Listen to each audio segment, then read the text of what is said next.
Hello विद्यार्थियों, आप सभी का स्वागत है, अभिनंदन है।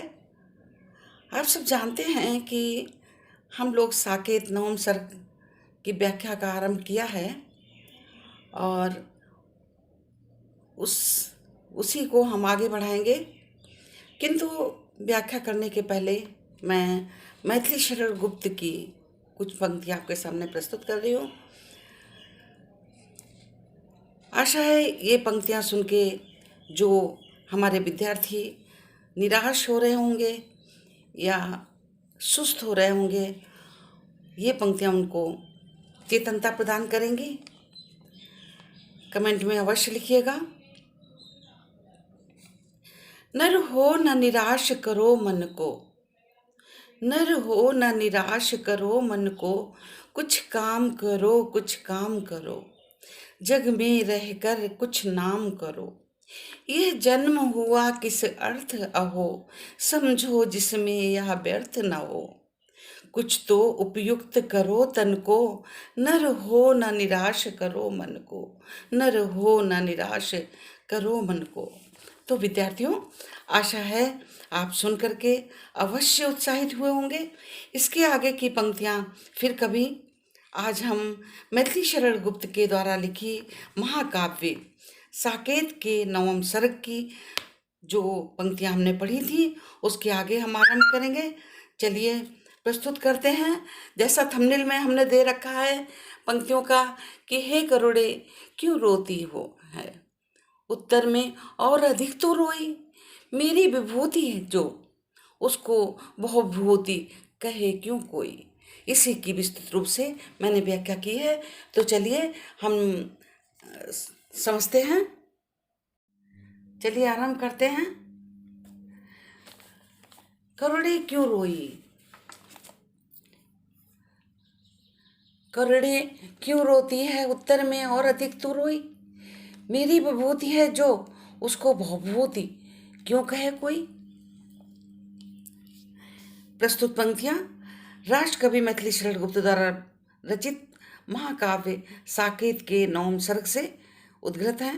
इसमें संस्कृत के नाटककार भवभूत के करुण रस प्रधान नाटक उत्तर रामचरित की अपेक्षा साकेत के नवम सर्ग में करुणा की अधिक भावना होने की बात कही गई है। ये बात इसमें छिपी हुई है। उर्मिला की विरह दशा का वर्णन करते हुए कवि का हृदय करुणा से भर गया है। तो वो जो करुणा है, जो वेदना है, उसी से प्रश्न करता है। जो उर्मिला को दुखी देख करके उर्मिला के बारे में लिख रहा है, उसका उर्मिला के दुख का एहसास करके उसका हृदय, कवि का हृदय करुणा से भर गया। तो करुणा से वो प्रश्न करता है, करुणे क्यों रोती है, उत्तर में और अधिक तू रोई। कहते हे करुणा तू क्यों रोती है, और मैं पूछता हूँ क्यों क्यों रोती है, तो और अधिक विकल हो जाती है और अधिक रोने लगती है। कैसे कभी कह रहा है कि जब कोई आदमी व्यक्ति दुखी होता है और जाके कोई सहानुभूति दिखाने लगे तो वो व्यक्ति और ज़्यादा दुखी होकर जो उसका दुख है निकल पड़ता है। इसी तरह से कवि के हृदय में भी ऐसे ही जब वो प्रश्न करता है अपने आप से तो और दुखी हो जाता है। मेरी विभूति जो उसकी बहुभूत कहे क्यों कोई। अब क्या कवि कह रहा है कि उर्मिला की दशा को देख करके हमने बताया आपको कि जो कवि का हृदय बहुत व्याकुल हो रहा था वो और भी व्याकुल उठा। अंत में करुणा से कहा कि रोना किस बात का, जीवन का विरह जो मेरा ऐश्वर्य है, जीवन का विरह जो मेरे जीवन में विरह है वो मेरा ऐश्वर्य है। ये कोई लोग मुझे हीन भावना से क्यों देखते हैं कि मैं दुखी रहता हूँ, मेरा तो वो ऐश्वर्य है। तो उसको लोग भवभूत क्यों कहते हैं, जो मेरी जो करुणा है वो मेरी क्या है, ऐश्वर्य है। उसको लोग भवभूत के माने बेकार की चीज, राख क्यों कहते हैं, बेकार की चीज, राख के समान तुच्छ। तो उर्मिला की दशा का वर्णन करते हुए कवि का हृदय करुणा से भर आया है। आंखों में आंसू लाने वाली करुणा से वो प्रश्न करते हैं कि इस समय मेरे अंतर में हे करुणा तू उमड़ कर क्यों आ रही है।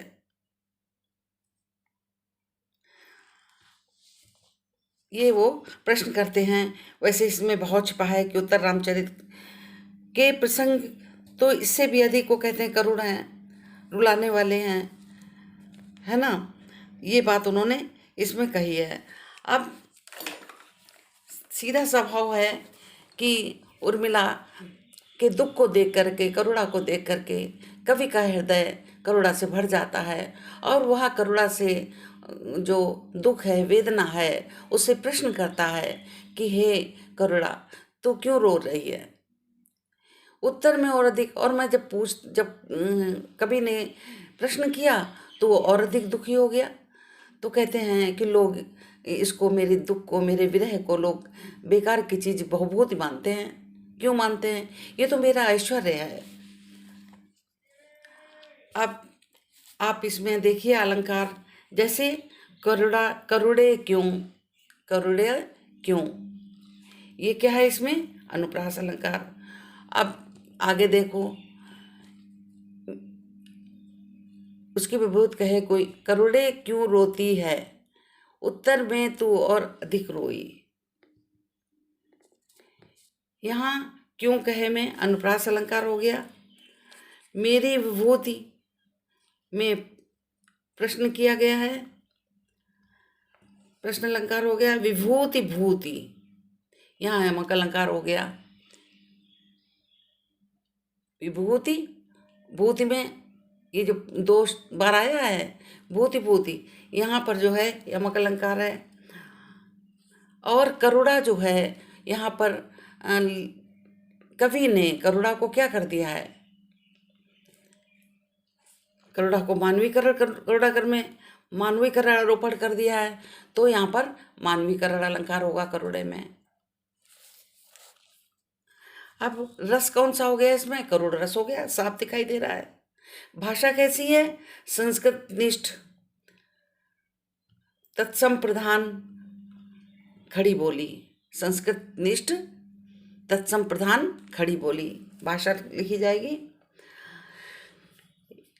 एक लिख सकते हैं आप पॉइंट की, मैथिली शरण गुप्त जो हैं, जब ये साकेत जो लिखा था उसके लिए महात्मा गांधी ने इन्हें राष्ट्र कवि की पदवी दी थी। क्योंकि जब स्वतंत्रता संग्राम के समय इनकी जो कृति थी भारत भारती, वो काफ़ी प्रभावशाली थी जागरूकता के लिए।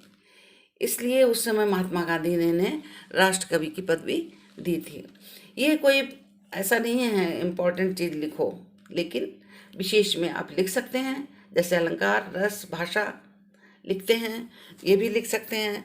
उसके साथ में जैसे यहाँ पर करुड़े, करुड़े माने करुणा की भावना जो होती है उसको कहा है ना। विभूति का मतलब क्या बताया तुमने? ऐश्वर्य।